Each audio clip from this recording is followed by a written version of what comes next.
नमो अरिहन्ताणं नमो सिद्धाणं नमो आयर्याणं नमो वज्रायाणं नमो लोये सव्यसाहुणं मङ्गलं भगवान् वीरो मङ्गलं गौतमो गणी मङ्गलं कुन्दकुन्दार्यो जैनधर्मोऽस्तु मङ्गलं सर्वमङ्गलमाङ्गल्यं सर्वकल्याणकारिकम् प्रधानं सर्वधर्माणां जैनं जयतु शासनं जैनं जयतु शासनं सर्वव्यापैकचिद्रूप स्वरूपाय परात्मने सोपलब्धिप्रसिद्धाय ज्ञानानन्दात्मने नमः।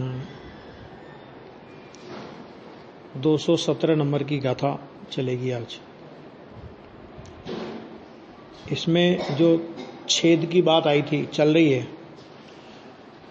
श्रामण्य के छेद की, तो अब उसमें छेद के अंतरंग और बहिरंग ऐसे 2 प्रकार बतलाते हैं। गाथा मर्दुव जीवो भयदाचारसनिच्छिदा हिंसा पयदर्शनार्थि बंधो हिंसा मेत्तेन समीदस्स जीवो मरो जीवयत्हीनाचार्यत्या हिंसा नक्की समिति प्रयत सहितने नहीं बंद ही सामात्र थी। अन्वयार्थ तो हमने देख लिया था, फिर भी थोड़ा देख लीजिए। जीव मरे या जिए, अप्रयत आचार वाले के अंतरंग हिंसा निश्चित है। मतलब क्या है कि जीव के मरने नहीं मरने से हिंसा का संबंध नहीं है। हिंसा और अहिंसा का जो संबंध है वो जीव के प्रयत आचार और अप्रयत आचार के साथ में है, मैंने प्रमत्त योग और अप्रमत्त योग। फिर लिखा कि प्रयत के समितिवान के बहिरंग हिंसा मात्र से बंध नहीं है ना। और ये कल आ गया था, समितिवान का अर्थ बहुत अच्छा आ गया था कल। ये अपने इसका फुटनोट पढ़ लिया था कि शुद्धात्म स्वरूप में मुनियोचित सम्यक इति अर्थात परिणति व निश्चय समिति है। निश्चय समिति की व्याख्या क्या की? अपने शुद्धात्म स्वरूप में मुनियोचित माने मुनि के 3 कसाय चौकड़ी का अभाव होता है, तो उतनी जो उनकी सम्यक इति माने परिणति होती है मुनिराज की 3 कसाय चौकड़ी के अभाव वाली, वो वास्तव में निश्चय समिति है। और उस दशा में होने वाली हट रहित ईर्या भाषादि संबंधी शुभ परिणति वह व्यवहार समिति है। बराबर है, बहुत सीधा है। जहां शुद्धात्म स्वरूप में सम्यक परिणति रूप दशा नहीं होती, वहां शुभ परिणति हठ सहित होती है। वह शुभ परिणति व्यवहार समिति भी नहीं है। बहुत हाँ, शुद्ध परिणति वो निश्चय समिति। उसके उस शुद्ध परिणति के साथ में जो भूमिका अनुसार जो 5 समिति का विकल्प है ना, उसको बोलेंगे व्यवहार समिति। वहां पर परिणति है हाँ, निर्विकल्प अनुभूति नहीं है, परिणति है। लेकिन और जहां पर 3 कसाय चौकड़ी के अभाव की परिणति नहीं है, तो वहां पर शुभ भाव को व्यवहार समिति का आरोप भी नहीं आएगा। हट सहित है वहां, क्योंकि वो जो होती है ना मुनिराज को होती है, वो सहज होती है। विकल्प की मर्यादा वहां सहज होती है, और अज्ञानी उस विकल्प को हट करके करता है। उनको सहज होता है और वो हट करके करता है, क्योंकि उस भूमिका तो है नहीं वो। अब भूमिका नहीं है तो भी खींच के करेगा जबरदस्ती, क्यों? मुनि है तो वो खींच के उसको प्रवृत्ति करनी पड़ेगी। और जो अंतरंग परिणति और बहिरंग परिणति वो सहज दशा है मुनिराज की, वो खींच के नहीं करना पड़ता उनको। आ गया ना? ये चर्चा है। अभी देखो बहुत अच्छा है, इसमें है अशुद्धोपयोग अंतरंग छेद है। अब ये अशुद्धोपयोग कौन सा? तो वही भूमिका से विरुद्ध जाति का राग ना, नहीं भूमि देखो ये इसमें समझना ये बात गुरुदेव ने भी जगह जगह खुलासा की है कि यहां अशुद्धोपयोग माने भूमिका से विरुद्ध राग को अशुद्धोपयोग लेना है। हाँ, 28 मूल गुण शुद्धोपयोग में इंक्लूड है। नहीं आया समझ में? कल भी बताया था ना मैंने गुरुदेव का इसलिए प्रमाण कि वो जो 28 मूल गुण की परिणति अगर शुद्धोपयोग माने शुद्ध परिणति के साथ में जो 28 मूल गुण की परिणति है उसको यहां अशुद्धोपयोग में नहीं गिनेंगे। छठे सातवें गुण स्थान की दशा को अशुद्धोपयोग में नहीं गिनेंगे। और उस भूमिका से विरुद्ध परिणाम आ गया है, 4 हाथ जमीन देकर चलने के बजाय गप्पे मारते हुए चल रहे हैं, है ना, उदिष्ट आहार का परिणाम आ गया है, और भी अनेक अनेक प्रकार के जो उस भूमिका के योग्य नहीं है, ऐसे परिणाम आ गए तो उसे बोलेंगे यहां अशुद्धोपयोग, माने मुनि दशा का जिसमें छेद हो जाता है। छठा सातवां गुणस्थान जहां पर फिर रहता नहीं है उसका नाम है अशुद्धोपयोग। यहां वो लेना, अध्यात्म की अपेक्षा से तो 28 मूल गुण का परिणाम भी अशुद्धोपयोग ही है। अध्यात्म तो उसे भी अशुद्धोपयोग कहेगा। एक बात और कि वो प्रमाद है, 28 मूल गुण भी क्या है, वो वास्तव में वो प्रमाद है। लेकिन यहां प्रमत्तचर्या या अप्रयतचर्या किसे कहेंगे कि उस भूमिका से विरुद्ध का परिणाम आ गया तो उसे प्रमाद बोलेगा चरणानियोग। ये चरणानियोग की शैली है, तो इतना समझ लेना बस। तो अशुद्धोपयोग वो अंतरंग छेद है, माने सीधा अगर उस भूमिका से विरुद्ध का परिणाम आ गया तो सीधा सीधा अंतरंग छेद हो जाएगा, माना गुणस्थान गिर जाएगा। समझ आ गया? पर प्राणों का व्यप्रोप माने विच्छेद वह बहिरंग छेद है। वो कब, वो बहिरंग छेद कब कहलाएगा? लेकिन वो कब कि जब स्वयं का अप्रयत आचरण हो, तब समिति पूर्वक चल रहे हैं। अंतरंग में 3 कसाय चौकड़ी की शुद्ध परिणति है और बहिरंग में समिति पूर्वक चल रहे हैं, है ना। उसके बाद भी कोई जीव अगर पैरों के नीचे आके मर गया तो वो छेद नहीं है। माना अशुद्धोपयोग पूर्वक, देखो जैसे क्या कहा कि अशुद्धोपयोग है ना, तो अशुद्धोपयोग वो अंतरंग छेद है और उस अशुद्धोपयोग पूर्वक ही माने भूमिका अनुसार राग से विरुद्ध जाति के राग पूर्वक ही पर प्राणों का घात हो जाए, उसका नाम बहिरंग छेद है। नहीं तो समय सार का जो बंद अधिकार है, तो बंद अधिकार में वो लिया उन्होंने तरह से माने ये कर्म योग्य वर्गणाओं से भरा हुआ लोक वो बंध का कारण नहीं है। तरह से स्थावर जीवों की हिंसा कि वो बंध का कारण नहीं है ना। 5 इंद्रिय के भोग कि वो बंध का कारण नहीं है। मन वचन काय वो बंध का कारण, उसमें सिद्ध किया कि अगर पर प्राणी की हिंसा मात्र ही बंध का कारण हो तो मुनिराज समिति पूर्वक चलते हैं। उस समय उनके पैरों के नीचे कोई जीव आके मर गया तो उनको बंद नहीं है। तो अकेले भाव की बात नहीं है, शुद्ध परिणति साथ में है और माने प्रयत्नशील है वो माने उनका आचरण भी उस भूमिका से विरुद्ध परिणाम भी नहीं है। अब जीव तो मर ही सकते हैं, लोक में बहुत जीव है, तो अब आप कितनी सावधानी रखोगे तो भी सावधानी रखते हुए भी मर ही जाएगा कोई न कोई तो। और वो मरा है वो कोई उनके निमित्त, वो तो निमित्त मात्र है। सच में तो उस जीव का आयु कर्म का क्षय हो गया था। मरा काय से? वो पैर देने से मरा, आयु कर्म के क्षय से मरा? बोलो, आयु कर्म के क्षय से मरा। तो ना तो मुनिराज को उस जीव के मरने से बंद हुआ, समझ में आ गया? तो काय से बंद हुआ? काय से बंद हुआ कि उस जीव के आयु कर्म के क्षय से मरा, तो वो तो उसके कारण से मरा है, तुम्हारे मारने से मरा नहीं और तुम्हारे बचाने से बचेगा नहीं। लेकिन अगर आप भूमिका से विरुद्ध मानो उसको ईर्या समिति पूर्वक चलने के बजाय अंधाधुंध चलने का परिणाम आ गया है तो वो जीव मर गया, वो बहिरंग छेद है। और वो अंधाधुंध चलने का जो परिणाम आया तो वो अंतरंग छेद है। आ गया?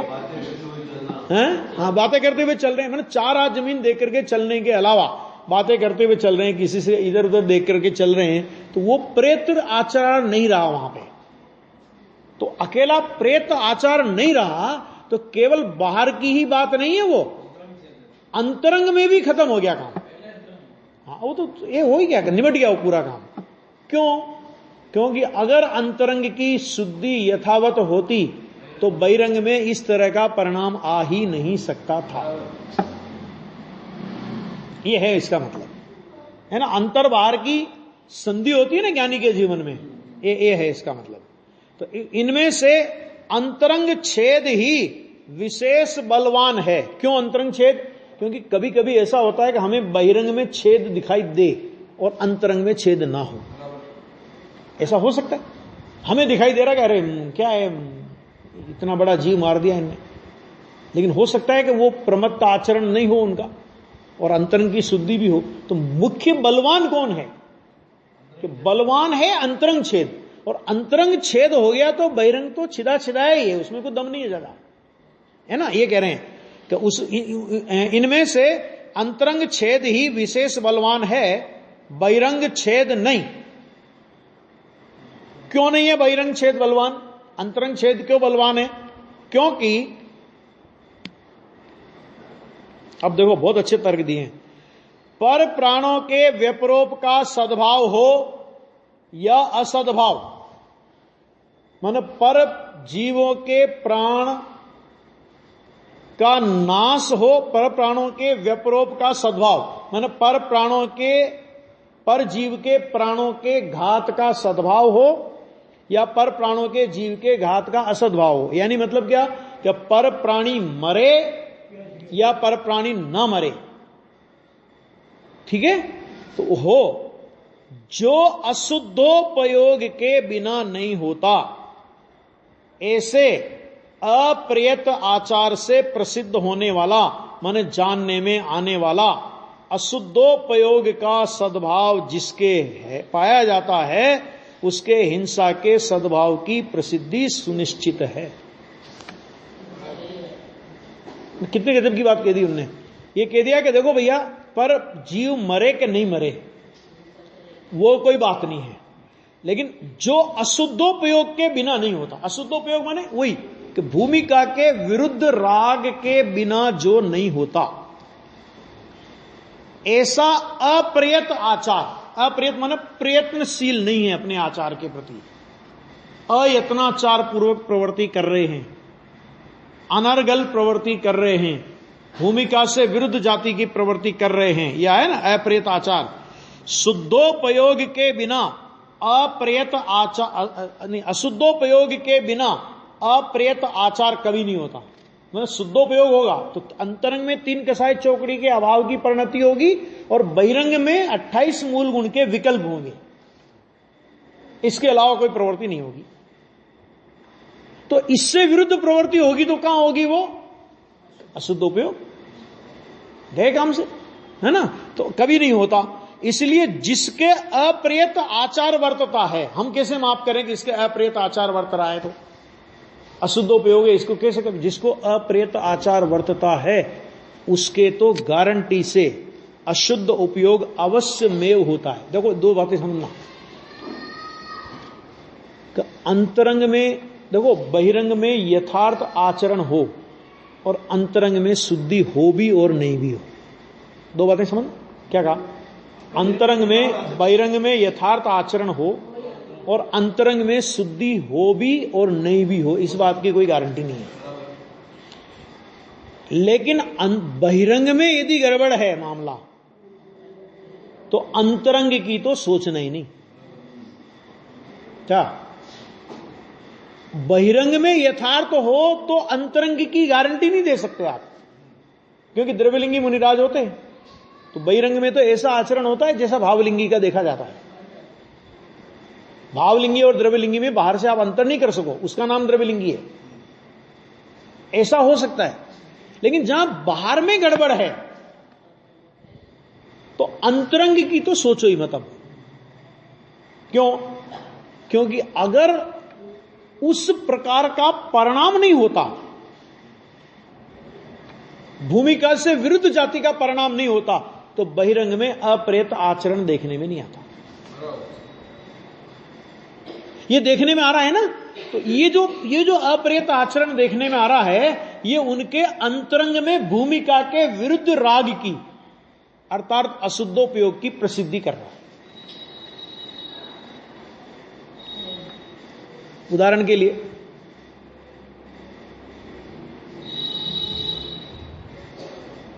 कि देखो, जो जैन होगा वो मदिरापान नहीं करेगा, पक्का है, ठीक है। लेकिन यह भी हो सकता है कि मदिरापान नहीं करता हो और जैन ना हो। ये तो हो सकता है ना, ये तो हो सकता है कि नहीं हो सकता है कि मदिरापान नहीं कर रहा लेकिन जैन नहीं है। मतलब जैन होगा वो मदिरापान नहीं करेगा। देखो इसको ऐसे समझो कि जैन होगा वो मदिरापान नहीं करेगा। ये हो सकता है कि मदिरापान नहीं कर रहा है लेकिन जैन नहीं है, ये हो सकता है, ये ऐसा हो सकता है। अब तीसरा कि मदिरापान कर रहा है तो जैन है कि नहीं है। समझ में आ गया कि नहीं आ गया? कि मदिरापान कर रहा है तो फिर उसके अंतरंग जैनत्व तो सुरक्षित हो सकता है कि नहीं? कि भैया जहां मदिरापान का परिणाम है वहां अंतरंग जैनत्व की तो तुम सोचो ही मत। मदिरापान नहीं हो तो भी अंतरंग जैनत्व ना हो, यह हो सकता है। लेकिन जहां मदिरापान है वहां अंतरंग जैनत्व हो ही नहीं सकता। इसी तरह अप्रियत आचरण जहां नहीं है वहां पर भी मुनिपना है, इस बात की कोई गारंटी नहीं है। लेकिन जहां अप्रियत आचरण ही नहीं है तो वहां मुनिपने की कोई संभावना ही नहीं है। यह है बात। आ गया? अशुद्धोपयोग अवश्यमेव होता है, अवश्यमेव, क्योंकि वो उसको प्रसिद्ध करता है। आ गया? इस प्रकार अप्रेत आचार के द्वारा अशुद्ध उपयोग प्रसिद्ध होता है, अर्थात जाना जाता है। ये कैसे जाने हम? कि जान लिया हमने तो अंतरंग पर, अरे अंतरंग परिणाम का पता नहीं पड़ता, लेकिन ये बहिरंग से दिख रहा है ना।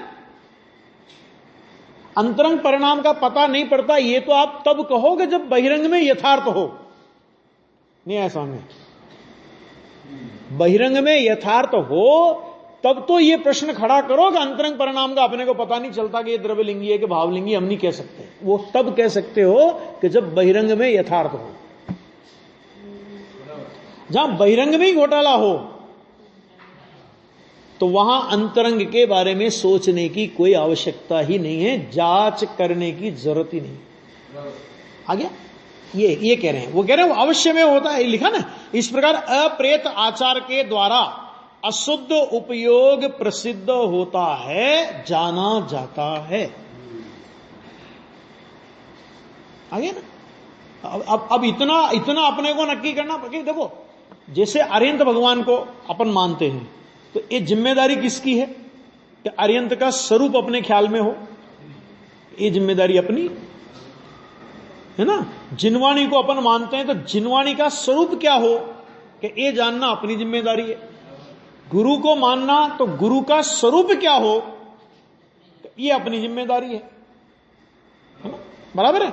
उसमें यह नहीं चलता कि भाई तुम श्रावक हो और तुम गुरु की परीक्षा नहीं कर सकते। हम परीक्षा करने के लिए भी गुरु का स्वरूप जानने के अधिकार रखते हैं, और ये गुरु है या नहीं, क्योंकि हमें मानना है ना। तो जो हमें मानना है, हमें जिसको वंदन करना है, जहां हमारा मस्तक झुकेगा और जहां हमारे अनंत जन्म मरण का प्रश्न है, तो आप परीक्षा नहीं कर सकते हो। श्रावक को परीक्षा नहीं करने का अधिकार नहीं है श्रावक को परीक्षा करने का, कि ये नहीं कह सकते आप। और दूसरी बात कि यदि तुम सच्चे हो तो परीक्षा से क्यों घबरा रहे हो? परीक्षा से कौन घबराता है? लोक में भी देख लो, परीक्षा से कौन घबरा? अरे भैया परीक्षा कौन घबराता है? कि जिसने पढ़ाई नहीं की हो वो परीक्षा से घबराता है, और जिसने पढ़ाई की हो कि चाहे जब लो मुझे परीक्षा, मेरे को क्या, मेरे को तो सारा रटा पड़ा है। तो जो ये कहते हैं कि भैया अगर गुरु ने कोई गलती भी की होगी, एक अभी आया था कि अगर किसी ने कोई गलती भी की होगी तो तुमको प्रायश्चित देने का अधिकार तो है ही नहीं, तो फिर तुमको ये मुद्दा उठाने की क्या जरूरत है? मैंने कहा इसलिए जरूरत है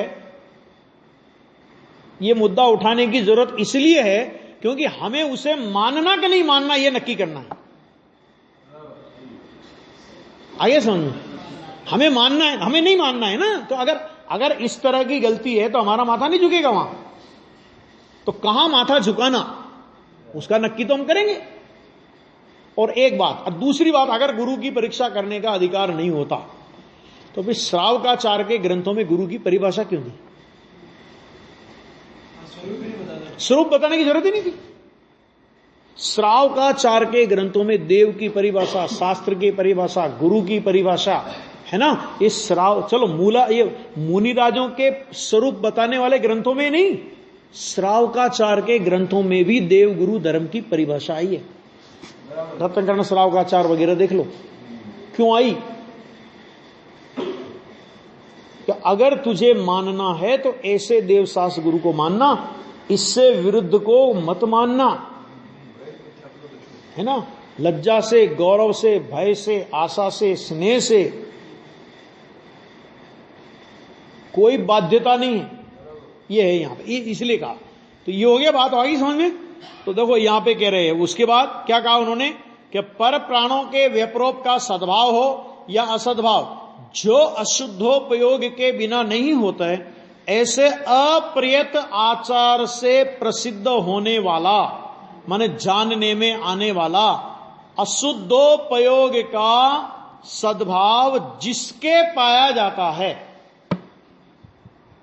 किससे जाना हमने बाहर के अनर्गल आचार से जाना कि इनके अंतरंग में भूमिका के अनुसार मुनिपने के परिणाम भी नहीं है।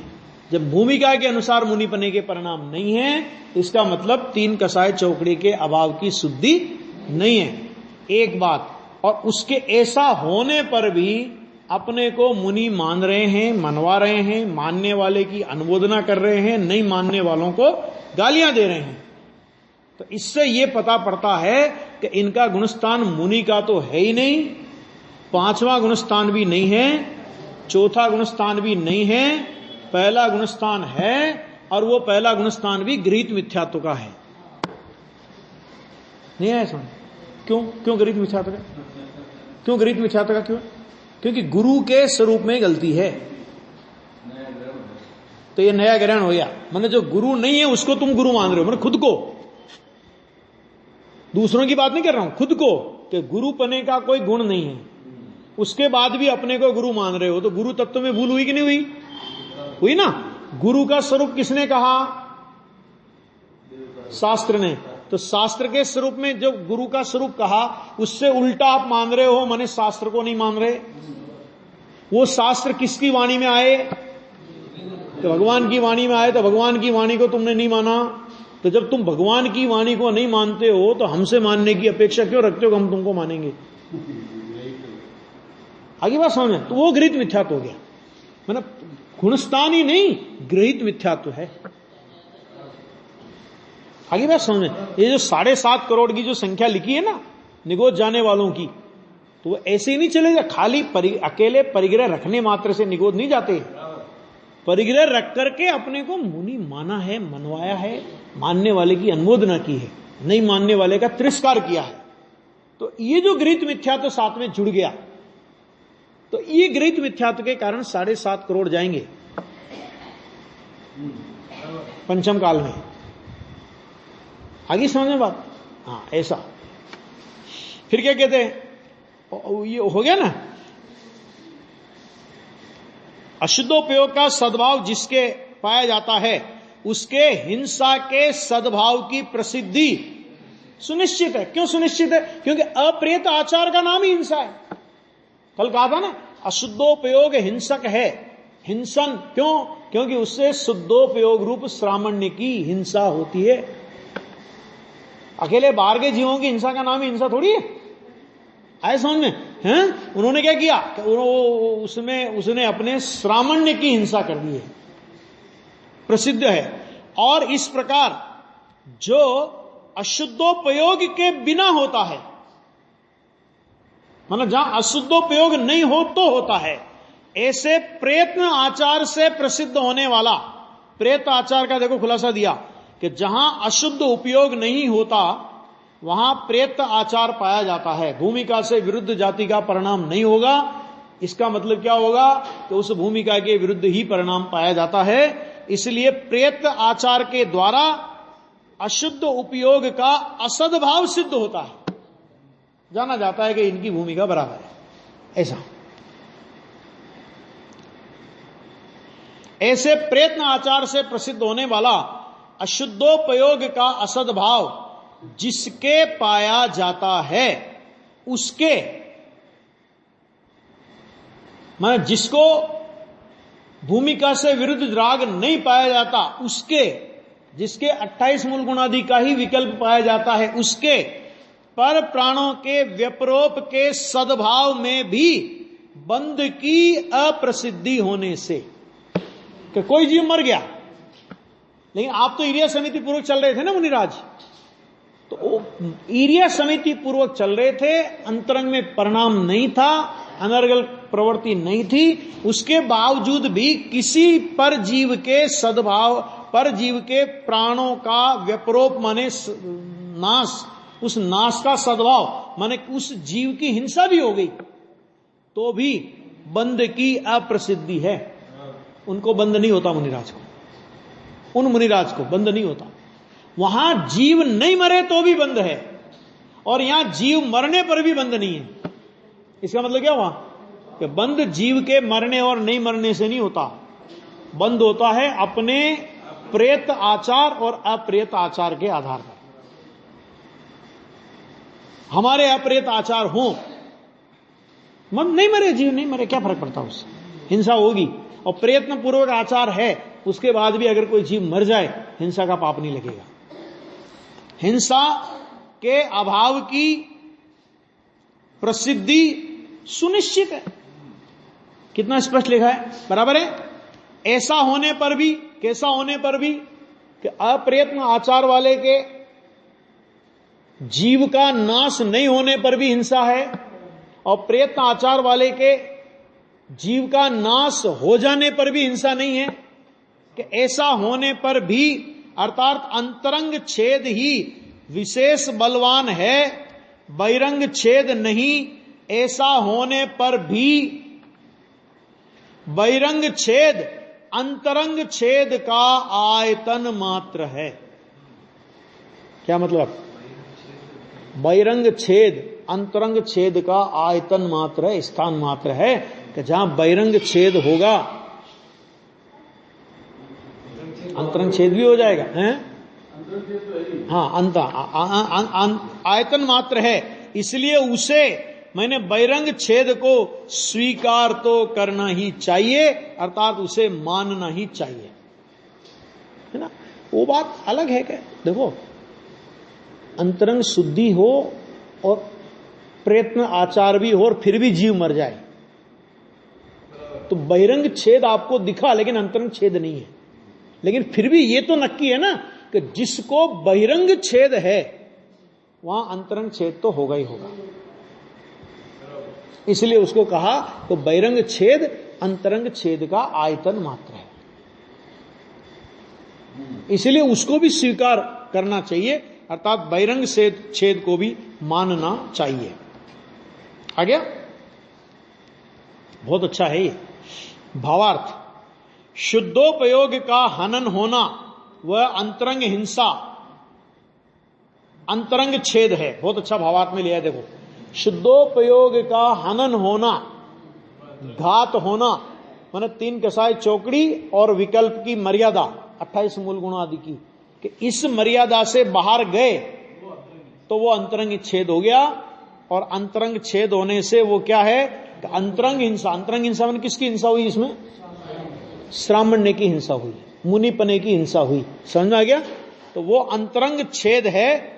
और दूसरों के प्राणों का विच्छेद होना बहिरंग हिंसा अर्थात बहिरंग छेद है। ठीक है, दोनों समझ लेना बात को, है ना। अब देखो, ये तो पहले उन्होंने अंतरंग छेद और बहिरंग छेद की परिभाषा दी। अभी क्या होता है कि कभी कभी अंतरंग छेद ना हो और बहिरंग छेद दिखाई दे, ऐसा हो सकता है, जीव मर गया वगैरह वगैरह वगैरह, ऐसा दिखाई दे।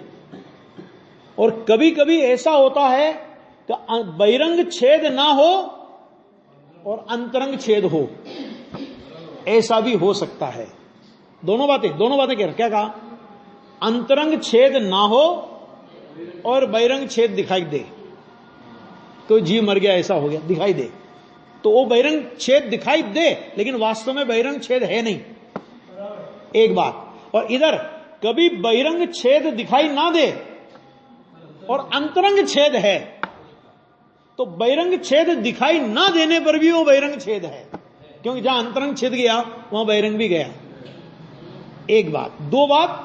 तीसरी बात कि जिसको बहिरंग में भी छेद है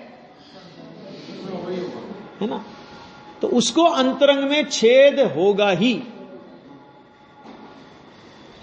प्राय ये बात है, प्राय कोई मुनिराज होगा अंतरंग में छेद नहीं और कदाचित बहिरंग छेद हो जाए, दिखाई दे अपने को, वो दिखाई दे तो नहीं होगा। और जिनको है वास्तव में बहिरंग छेद, जिनको वास्तव में बहिरंग छेद है, तो वहां अंतरंग छेद तो हो ही गया। आ गया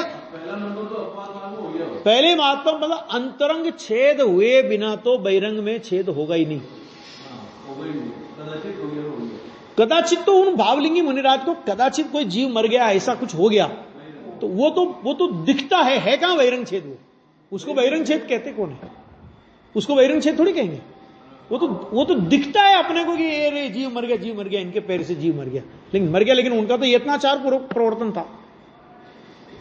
तो लोगों को बाहर से दिखे और अंतरंग में ना हो, अंतरंग में हो छेद और लोगों को बाहर से दिखाई ना दे, ये भी हो सकता है। लेकिन ये पक्का है कि अंतरंग छेद होगा तो बहिरंग छेद गारंटी से होगा ही होगा, है ना। इसलिए अंतरंग छेद बलवान है कि जिसके होने पर बहिरंग का यथार्थ आचरण भी छेद ही कहलाता है। क्या कहा? आया समझ में कुछ? क्या कहा? तो अंतरंग छेद गया ना, तो बहिरंग का यथार्थ आचरण बाहर में दिखे आपको तो भी वो छेद है, तो भी छेद है, क्योंकि वो मुनि नहीं कहलाएगा। इसलिए उन्होंने कहा कि बहिरंग, यद्यपि अंतरंग छेद बलवान है, बहिरंग छेद बलवान नहीं है। क्यों? क्योंकि बहिरंग छेद के आधार पर आप नियम रूप से निर्णय नहीं कर सकते हो कि अंतरंग छेद है ही, लेकिन बहिरंग छेद से भी अंतरंग छेद का अनुमान तो किया ही जा सकता है, नहीं किया जा सकता? किया जा सकता ना। इसलिए बहिरंग छेद अंतरंग छेद का आयतन मात्र तो कहलाएगा ही। ख्याल में आ गया कि नहीं? ये है। तो जीव मरे या न मरे, जिसके अप्रियत आचरण है उसके शुद्धोपयोग का हनन होने से अंतरंग हिंसा होती ही है। एकांत किया है, होती ही है। हाँ, है ना। मरे या ना मरे उससे कोई लेना, जीव के मरने नहीं मरने से कोई मतलब ही नहीं है हिंसा का। और इसलिए अंतरंग छेद होता ही है। बस अप्रेत आचरण में गए तो गया काम से। अच्छा, अब नंबर 2 कि जिसके प्रेत आचरण है, माने यत्नाचार पूर्वक प्रवर्तन है, उसके पर प्राणों का विपरीत रूप बहिरंग हिंसा के, माने बहिरंग छेद के सद्भाव में भी, बार में तो दिख रहा है कि इनका बहिरंग छेद हो गया, इनका हिंसा खत्म हो गई, जीव मर गया, ऐसा होने पर भी शुद्धोपयोग का हनन नहीं होने से ना तो तीन कसाई चौकड़ी के अभाव की शुद्धि मिटी है और ना बहिरंग में उनको उस जाति के परिणाम का अभाव हुआ है, 28 मूल गुणादि के विकल्प का, भूमिका अनुसार का। तो होने से, नहीं होने से अंतरंग हिंसा नहीं होती और इसलिए अंतरंग छेद नहीं होता। इसका मतलब क्या हुआ? अंतरंग से बहिरंग की व्याप्ति तो है, बहिरंग से अंतरंग की नियम रूप व्याप्ति नहीं है। ख्याल में? नियम रूप नहीं है। हाँ, लेकिन बहिरंग में भी गड़बड़ झाला चल रहा है, तो हम अनुमान तो कर ही सकते हैं कि भैया क्योंकि वो जो जिसको बहिरंग छेद कहा ना, अंतरंग में नहीं होने पर भी बहिरंग छेद कहा, वो तो क्वचित कदाचित होता है ना। रोजाना वही काम हो रहा हो और फिर कहेगा नहीं नहीं हमारी अंतरंग में तो बराबर है, वो तो हो जाता है, बहिरंग छेद है, प्रवचन सार में भी लिखा है। ये प्रवचन सार ये बचाव का अधिकार नहीं देता, अंतरंग छेद की मुख्यता बताइए। इसका मतलब ये नहीं कि बहिरंग छेद हो और निरंतर वो चलता भी रहे, भाई क्वचित कदाचित कोई दोष लग गया, क्वचित कदाचित शब्द का है प्रयोग, क्वचित कदाचित, तो समझ में आता है कि बहिरंग छेद हो गया लेकिन अंतरंग छेद नहीं है। लेकिन रोज रोज वही दोष लगे तो, एक बार हो तो गलती, 2 बार हो तो गलती, 3 बार हो तो गलती, फिर चौथी बार वही बात रिपीट हो तो फिर क्या कहेंगे, अरे मैंने कल तो क्षमा मांग ली। तो भाई क्षमा मांगने से क्या हो गया, तेरी आदत हो गई है ना। तो क्वचित कदाचित दोष, ऐसा बहिरंग छेद होने पर भी अंतरंग छेद नहीं हो, यह बात बराबर है। लेकिन अगर वही दोष, वही गलतियां बार बार दोहराई जाती रहें, तो इससे यह बात पता लगी जाती है कि मामला गड़बड़ है, अंतरंग शुद्धता और परिणाम नहीं है। तो उससे, उस बहिरंग छेद से अंतरंग छेद का भी अनुमान हो जाता है। इसलिए उस बहिरंग छेद को भी अंतरंग छेद का आयतन कहा गया है। इतना जबरदस्त बैलेंस है अंतरंग और बहिरंग परिणति का, एक बहुत जबरदस्त बैलेंस है ये। समझ आ गया नहीं आ गया, किसी से पूछने की जरूरत नहीं है, जिनवाणी सारे समाधान अपने सामने रखती है। हमने कितना बढ़िया स्पष्ट लिखा है देखो अभी, है ना। अब ये इसी के बाद देखो, और अपन इसलिए ज्यादा विस्तार भी नहीं कर रहे कि बिल्कुल जो आचार्य भगवान ने कहा उस शब्दों का अर्थ करके अपन आगे बढ़ रहे हैं, बराबर है ना। देखो अभी अब 218 नंबर की गाथा निकालो, इसके आगे 218 नंबर की गाथा में अब सर्वथा अंतरंग छेद निषेध्य माने त्याज्य है, ऐसा उपदेश करते हैं। क्या कहते हैं इसमें देखो, अयदाचारो समणो छस्सो विकाये सुबद करोति मदो चरदि जदम जदि नित्यम कमलम वजले निरुवलेवो मुनिप्यत्नहीन आचारवंत छकायनो हिंसक कयो जल कमल वत निरलेप भाख्यों नित्य यत्न सहित जो। देखो कितना गजब का लिखा है इसमें, अयताचार श्रमण है ना, अप्रयत आचार वाला श्रमण, अयत्नाचार से प्रवर्तन करने वाला श्रमण, भूमिका से विरुद्ध आचार में प्रवर्तन करने वाला श्रमण, है ना, 28 मूल गुण की मर्यादा का उल्लंघन करने वाला श्रमण, यह है अप्रेत आचार का मतलब। क्या है वो कि 6 काय संबंधी बध का करने वाला मानने में कहने में आया है। मैं तो नहीं कह रहा हूं ना ये बात, कौन कह रहे हैं, आचार्य कुंद कुंद देव कह रहे हैं कि अपनी भूमिका से विरुद्ध जाति का परिणाम तुझे आया। अब मैं थोड़ा बहुत खुलासा भी कर देता हूं इसका कि भले ही तुझे ये परिणाम आया कि जगत में ये पंचेंद्रिय जीव हैं और ये बहुत मारे मारे फिरते हैं, इसकी व्यवस्था कर दूं मैं। नाम मत बोलो, कोई मतलब नहीं है, क्योंकि अपने को अपनी बात करनी है, अपने को अपना समझ लेना है, अपने को कोई ढोल थोड़ी पीटना उन चीजों का। तो समझ लेना कि तुम सोच रहे हो कि हम रक्षा कर रहे हैं, और हमने कितने जीवों की रक्षा के लिए कितनी कितनी योजनाएं और कितनी परियोजनाएं हम लोग चला रहे हैं, हमारे निमित्त से, हमारे निर्देशन से, हमारी प्रेरणा से, हमारे आशीर्वाद से, हमारे जो कुछ भी कहना है कह लो। तो आचार्य कहते हैं कि तुम रक्षक नहीं, तुम सट काय के जीवों के हिंसा करने वाले हो। क्यों? क्योंकि वो तुम्हारी भूमिका नहीं है। हाँ जी, योगिकारिणी। अरे 700 मुनिराजों की रक्षा करने के लिए अगर मुनिराज विष्णु कुमार को मुनिपद छोड़ना पड़ा, करो मुनिपद छोड़ के ये काम करो जो तुम कर रहे हो, उससे बड़ा काम क्या होगा? 700 मुनियों की रक्षा, उससे बड़ा काम कोई हो नहीं सकता। वो तो सारे के सारे भावलिंगी संत, दिगंबर, तीर्थ चलते फिरते। अरे उनकी रक्षा के लिए जब उनको मुनिपना छोड़ने का परिणाम आया पहले, वो काम करने के पहले, क्यों? क्योंकि मेरा भूमिका के योग्य नहीं है। तो लिखा ना साहब में कि 6 काय संबंधी बध कर, माने बध करने वाला है। मैं नहीं कह रहा हूं, ये आचार्य भगवान के शब्द हैं। देखो फिर गाथा में और पढ़ लो, आया अयदा चारो समणो छसुवी काये सुबध करो तिमदो। बध करो, बध करने वाला है, बध करने वाला। 6 काय के जीवों की, क्यों 6 काय के जीवों की बध करने वाला क्यों हुआ?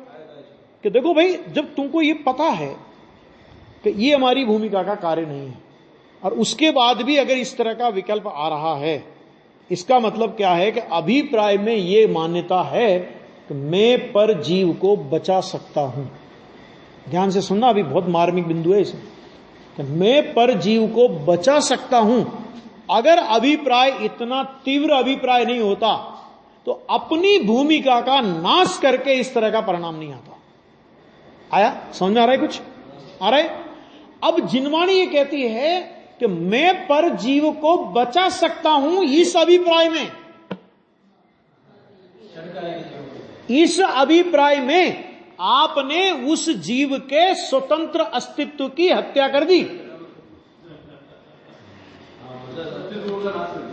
मैं बचा सकता हूं ना, इसका मतलब उसमें अस्तित्व नहीं है।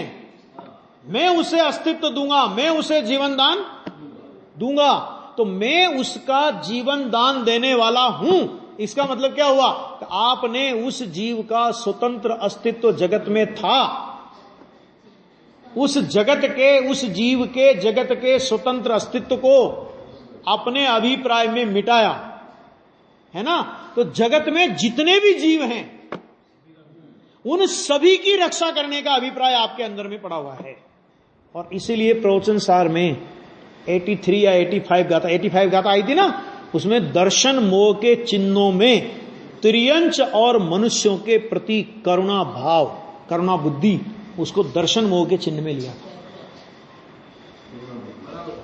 क्यों लिया? मैं बचा सकता हूं, उसमें प्रसिद्धि मिलती है।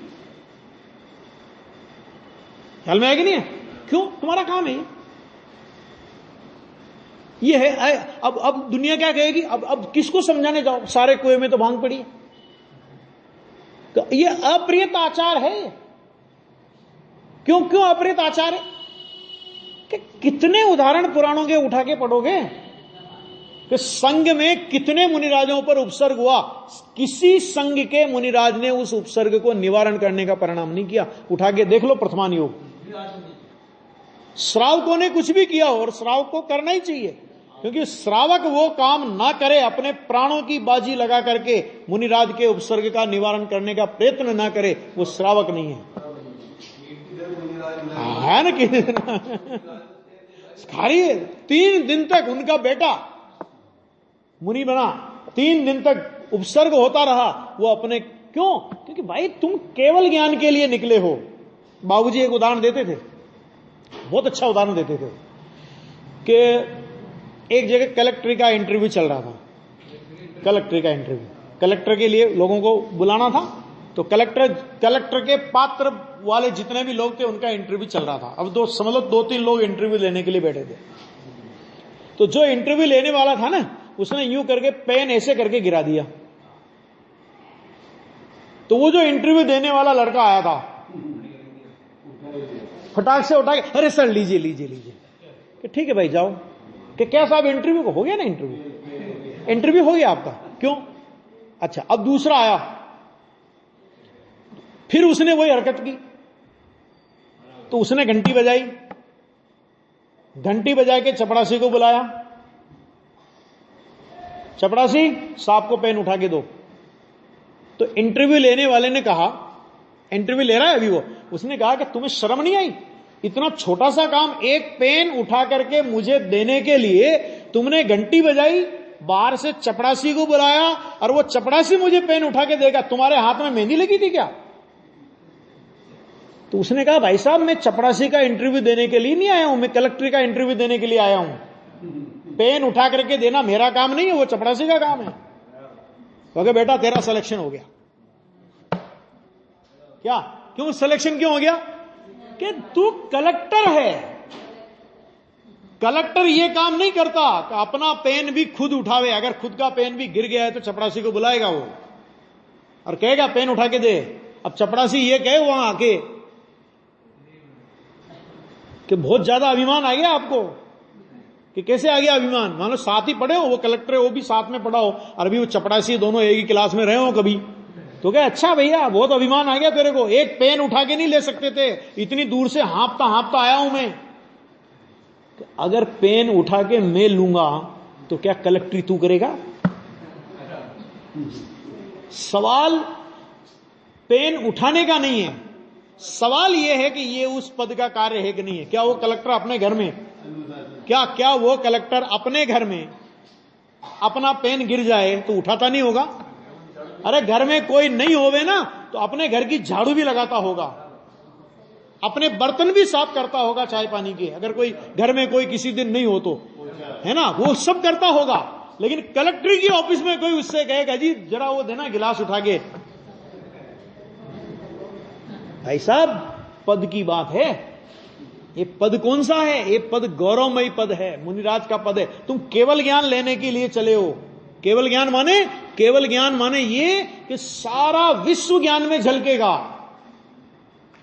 और ये सुविधा नहीं है कि आंख बंद कर लो और उस चीजों को मत देखो। तो केवल ज्ञान में हजारों गायों के पीछे हजारों शेर, है ना, और अपने पूर्व भोग के रिश्तेदार, कोई पिट रहा होगा, कोई पीट रहा होगा, कोई कुछ हो रहा होगा, कोई कुछ हो रहा होगा। तो ये सब देखने पर भी अगर तुम उससे अप्रभावित रह सकते हो तो मुनि पद के लायक हो। और अगर अभी ये छोटे मोटे हिंसा के प्रसंग जंगलों में नहीं देख सकते तो जंगलों में तो यही मिलेंगे। नहीं देख सकते हो तो फिर क्या होगा कि ऐसा कोई जीव किसी जीव के पीछे भागता हुआ दिखा, अरे चलो चलो बचाओ बचाओ बचाओ उसको, तो भैया फिर तो तुम केवल ज्ञान होगा तो समोषण में तो टिकोगे ही नहीं। क्यों? फिर समोषण में क्या टिकोगे? फिर तो तुम यही काम करोगे कि ऐसे जीव को केवल ज्ञान होने का अधिकार ही नहीं है। आ गया? ये है उसके पीछे बहुत बड़ा लॉजिक है। जैन दर्शन आपको अंदर बाहर से ऐसा लगे कि कितना निष्ठुर दर्शन है ये निष्ठुर दर्शन नहीं है, वस्तु व्यवस्था पर खड़ा हुआ दर्शन है। क्योंकि किसी जीव को मारने का, किसी जीव को बचाने का ठेका किसी दूसरे जीव के पास नहीं है। वो अपना आयु क्रम लेकर के आया है, अपने आयु क्रम से बचता है। अपना आयु क्रम नहीं होवे तो भगवान तीर्थंकर भी आकर के नहीं बचा सकते। जब ये वस्तु स्थिति है तो अपने परिणाम इतने उज्जवल हों कि अपने निमित्त से किसी जीव का विराजन ना हो, बाकी जीव मरता है कि नहीं मरता तो उसकी जिम्मेदारी हमारी नहीं है, मुनिराज की, हमारी मतलब मुनिराज की नहीं है। आ गया? इसका फिर उनके अहिंसा महाव्रत का क्या होगा? तो अहिंसा महाव्रत का ये मतलब ये नहीं है कि जगह जगह जगह जगह जीव रक्षा केंद्र खोले जाएं तब अहिंसा महाव्रत हो। अपने निमित्त से किसी जीव की विराधना ना हो, अपने भाव का मालिक हम हैं, बस खत्म। आ गया? अपना महाव्रत अपने में पलता है, बाहर में नहीं पलता। आ गया ना? ये बात है भैया। तो ये बात हो गई कि बध का करने वाला कितना गजब का। इसका तो भी मैं और थोड़ा और लूंगा कल विशेष रूप से। मानने में मैंने कहने में आया है, यदि सदा प्रयत्न रूप से आचरण करे तो कैसा है वो कि जल में कमल की भांति निर्लेप कहा गया है। अब जीव मरे कि नहीं मरे वो तो निर्लेप है, जलते भिन्न कमल की भांति है वो। आ गया?